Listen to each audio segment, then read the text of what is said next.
Buletin Didik 14 November bersama saya Syafri Izan Wahab. Assalamualaikum dan salam sejahtera. 4 wakil negara berjaya merangkul hadiah utama dalam pertandingan Universal Robotics Challenge 2022 yang berlangsung di Ibu Negara.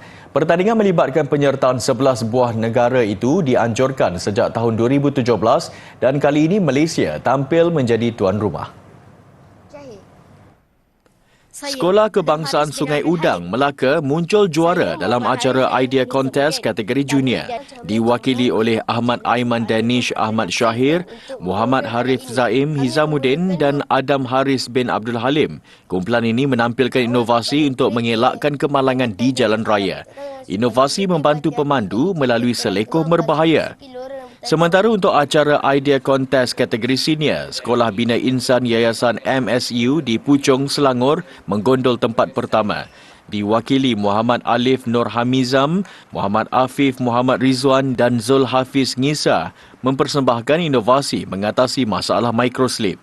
Inovasi terbabit dikatakan mampu menyelamatkan pemandu terlibat dalam kemalangan akibat tertidur. Turut mengharumkan nama negara adalah Mikmar Muhammad Sinan Hafizul Fahmi dari Sekolah Rendah Islam Al-Amin, Gombak dan Orhan Ghazi Hafizul Fahmi dari Sekolah Menengah Islam Al-Amin, Gombak, Selangor. Kedua-dua pelajar memenangi tempat pertama dalam acara Virtual Robotics kategori junior dan Virtual Robotics kategori senior.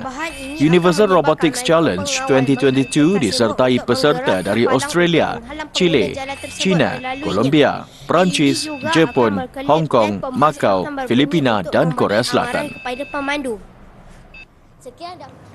Keprihatinan terhadap kesukaran murid menulis dengan kemas memberi ilham kepada sekumpulan guru untuk menghasilkan buku bijak menulis abjad berekor, Binujar.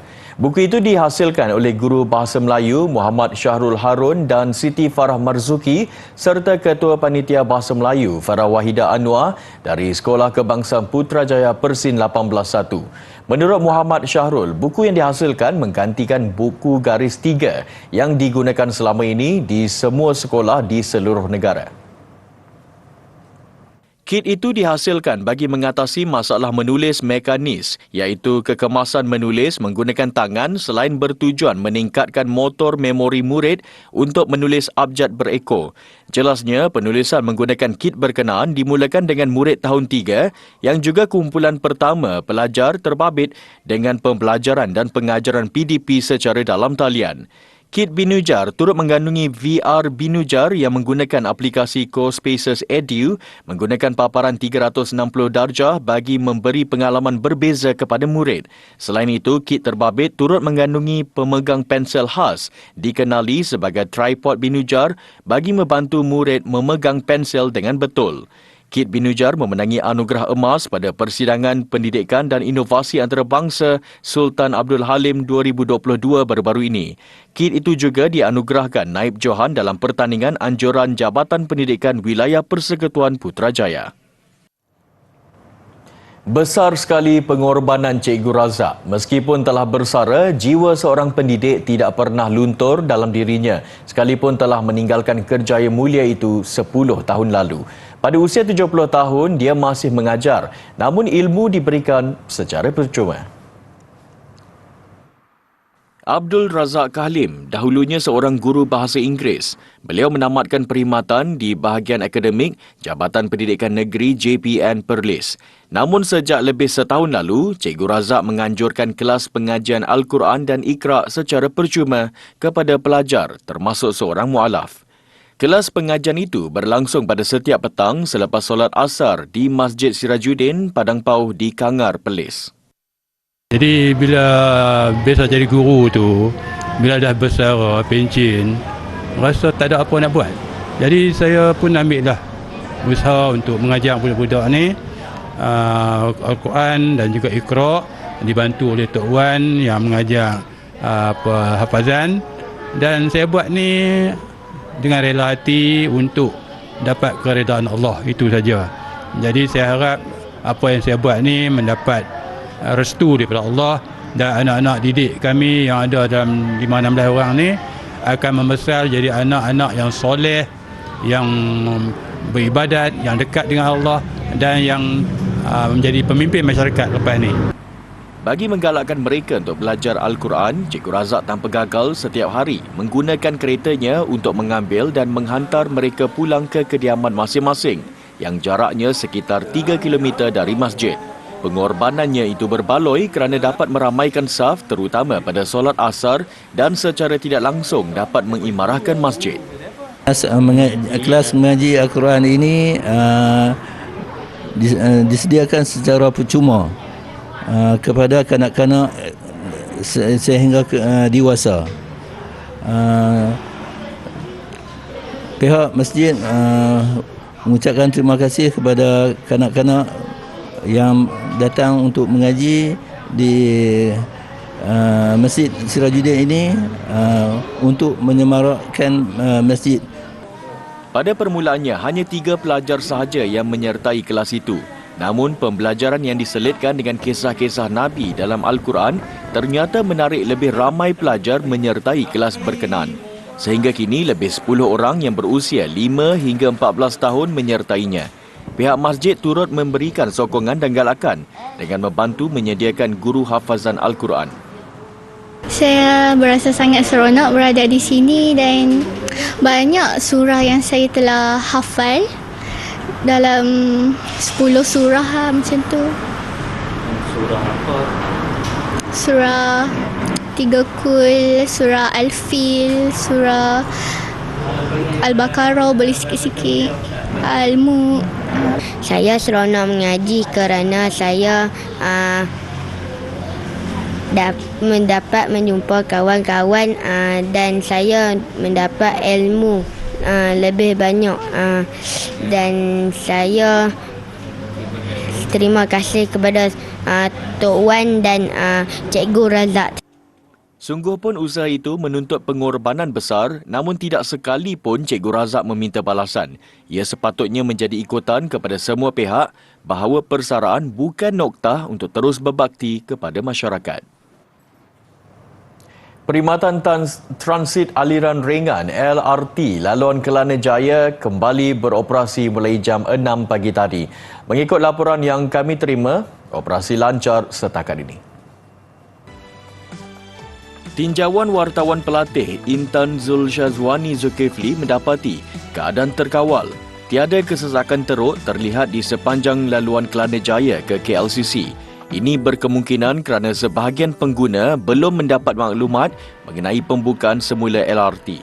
Manakala sebahagian lagi memilih pengangkutan lain atau bekerja dari rumah sehingga genap tempoh 7 hari seperti dijangka oleh pihak pengendali LRT Prasarana Malaysia Berhad untuk mengatasi masalah itu. Memasuki waktu puncak, baru keadaan mulai sesak. LRT laluan Kelana Jaya merupakan antara pengangkutan awam yang paling sibuk di Lembah Kelang yang menghubungkan 37 stesen bermula dari Gombak ke Putra Heights. Saya lega lah sebab sebelum ni saya memang guna LRT and kalau tak ada LRT susah sebab satu jam kan. Lepas tu yang kedua it takes much longer lah sebab saya kena monorail dan saya kena jalan kaki. Tapi memang lega sebab ada alternative route. Semestinya kelegaan lah sebab main of transportation dah trade. So everyone is galakkan untuk pakai main transportation. So our next option was monorail. So when this thing happens, then we have to find other options. So alhamdulillah sekarang dah okey. At least one day earlier, alhamdulillah. Sementara itu, Prasarana dalam satu kenyataan memaklumkan pihaknya menyediakan pampasan tambang percuma kepada pengguna laluan Kelana Jaya. Tempoh tawaran adalah selama 7 hari, meliputi pengguna My50, pemegang kad Touch and Go dan pengguna token. Dianggarkan sekitar 200,000 orang pengguna menggunakan LRT laluan Kelana Jaya setiap hari. Laluan LRT Kelana Jaya digantung mulai 9 November lalu berikutan masalah teknikal.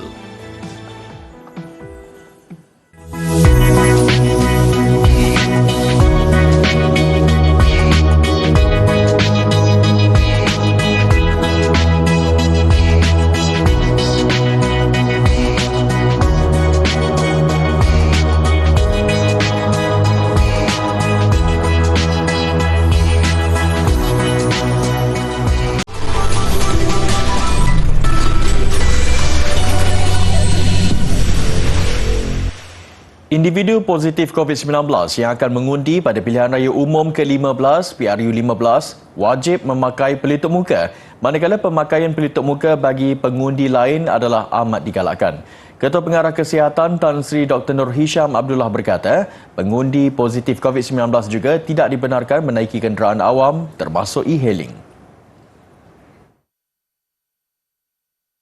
Bagi memastikan proses pengundian berjalan lancar dan selamat, terutamanya bagi mengurangkan risiko penularan jangkitan, Tan Sri Dr. Nur Hisham berkata, pengundi positif COVID-19 perlu mematuhi penjarakan fizikal yang selamat, manakala penjarakan fizikal bagi pengundi lain amat digalakkan. Katanya, pengundi juga perlu menggunakan pensanitasi tangan yang disediakan di tempat mengundi, selain disyorkan membawa pensanitasi tangan sendiri. Tan Sri Dr. Nur Hisham berkata, individu yang belum menerima dos penggalak vaksin COVID-19 dinasihatkan agar segera mendaftar dan mendapatkan vaksin bagi melindungi diri dan orang sekeliling. Tambahnya, langkah itu dapat mengurangkan risiko jangkitan COVID-19 kepada pengundi dan petugas di pusat mengundi sepanjang PRU15. Tan Sri Dr. Nur Hisham turut berkongsi infografik mengenai nasihat am kepada pengundi PRU15 bagi mengurangkan risiko penularan jangkitan COVID-19 di laman Facebooknya semalam. Beliau berkata petugas kesihatan akan ditempatkan di pusat pengundian bagi membantu melicenkan urusan pengundi positif COVID-19 dan menasihatkan mereka untuk mematuhi nasihat petugas kesihatan berkenaan. Suruhanjaya Pilihan Raya SPR menetapkan esok sebagai hari mengundi awal, manakala 19 November bagi hari pengundian PRU15. Sejumlah 265,531 pengundi dalam kalangan anggota polis dan tentera menjadi kumpulan pertama menyumbang undi dikenali sebagai undi awal pada pilihan raya umum ke-15 PRU15 esok. Mereka termasuk anggota daripada pasukan polis gerakan AM PGA. Jumlah itu terdiri daripada 146,737 orang tentera serta pasangan, 118,794 orang polis serta pasangan dan anggota PGA. Semalam, Panglima Angkatan Tentera Malaysia ATM, Jeneral Tan Sri Afendi Buang dipetik sebagai berkata, beliau berharap proses berkenaan berjalan lancar. Tambahnya, sebanyak 153 pusat mengundi telah diwartakan oleh Suruhanjaya Pilihan Raya SPR sebagai pusat pengundian awal bagi anggota dan pasangan ATM di seluruh negara, termasuk untuk anggota polis, pasangan dan anggota PGA. Sejumlah 578 pusat pengundian awal di seluruh negara akan dibuka melibatkan 970 tempat mengundi atau saluran. Sebahagian anggota keselamatan yang tidak dapat hadir mengundi awal kerana terpaksa bertugas boleh memohon untuk mengundi secara pos. Persatuan Pencegahan Penganiayaan Haiwan SPCA di Sandakan Sabah kini menghadapi masalah lambakan anjing yang serius di pusat kuarantin mereka. Antara langkah mengatasinya, Badan Bukan Kerajaan NGO itu giat mempromosikan kempen haiwan angkat. Setiausaha SPCA Sandakan, Vu Min Gin berkata, hampir 300 ekor anjing yang telah dikembiri akan diagihkan kepada keluarga angkat yang ingin membela haiwan berkenan. Pusat itu menyimpan lebih 600 ekor anjing, melebihi kapasiti 300 lebih ekor sahaja dalam satu masa. Sini kita maksimum punya kapasiti paling baik adalah 300 lebih. Sekarang adalah overload. If you tengok kami punya quarantine kan, kita sudah dek macam apartmen 4 hingga 5 level. Di mana ini memang bukan satu cara yang sangat baik. Tapi kita tak ada cara sudah. Ada tempat sudah. If you see memang semua penuh. Selain kapasiti, pusat ini juga terpaksa menanggung kos bulanan makanan sehingga RM40,000, gaji pekerja RM12,000, kos perubatan RM5,000 dan proses kembiri antara RM200 hingga RM300 seekor. SPCA memohon orang ramai membantu mereka dari segi keuangan dan menjadi keluarga angkat.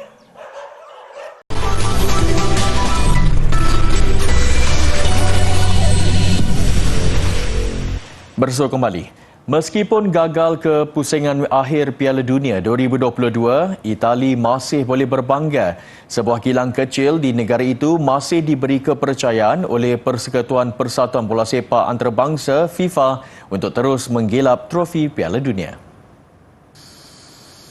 Ini kerana trofi Piala Dunia yang digunakan ketika ini direka oleh artis Itali Silvio Gazzaniga pada tahun 1971. Gazzaniga mengalahkan lebih 50 peserta lain yang turut dipertimbangkan FIFA dalam pemilihan di peringkat akhir.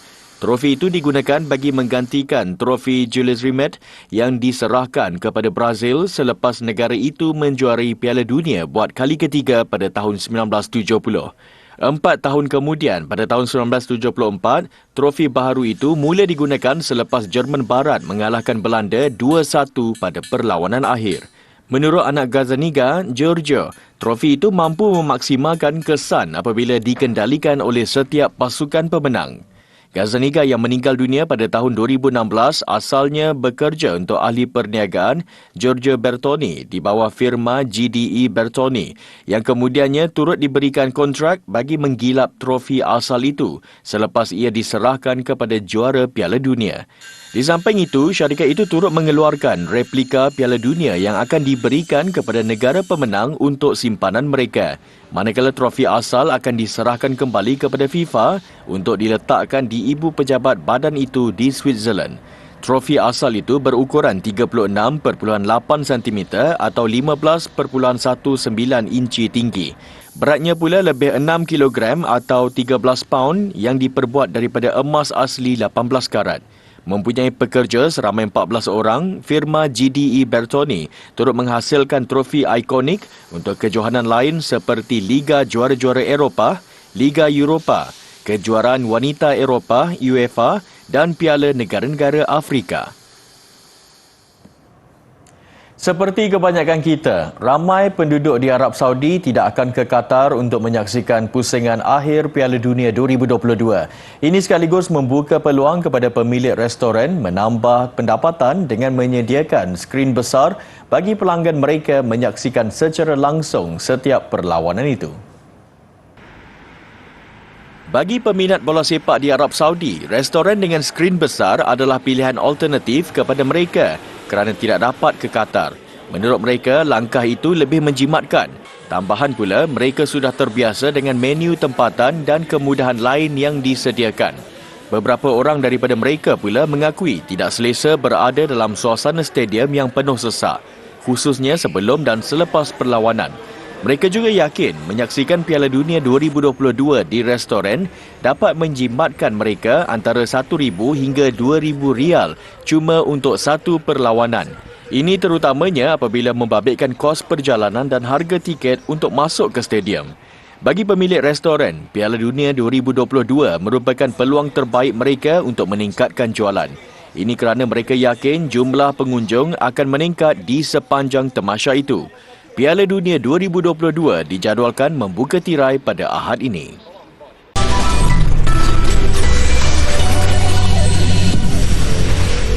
Sukan. Arena pemotoran negara nyata tidak ketandusan pelumba berpotensi. Ini dibuktikan Hakim Danis Ramli yang baru berusia 15 tahun. Dia muncul pelumba pertama Malaysia bergelar juara keseluruhan Piala Bakat Asia ATC 2022. Pada perlumbaan terakhir, Piala Bakat Asia ATC bersempena kejuaraan Superbike Dunia WSBK Litar Antarabangsa Mandalika di Indonesia, Hakim Danish Ramli menamatkan perlumbaan di posisi kedua. 187 mata yang dikumpul pelumba kelahiran Kuala Terengganu itu membolehkan Hakim Danish selesa dengan beza 10 mata mengatasi pencabar terdekatnya dari Jepun, Shinya Ezawa. Ini sekaligus meletakkan Hakim Danish pelumba pertama dari Malaysia bergelar juara keseluruhan sejak musim sulung diadakan pada 2014.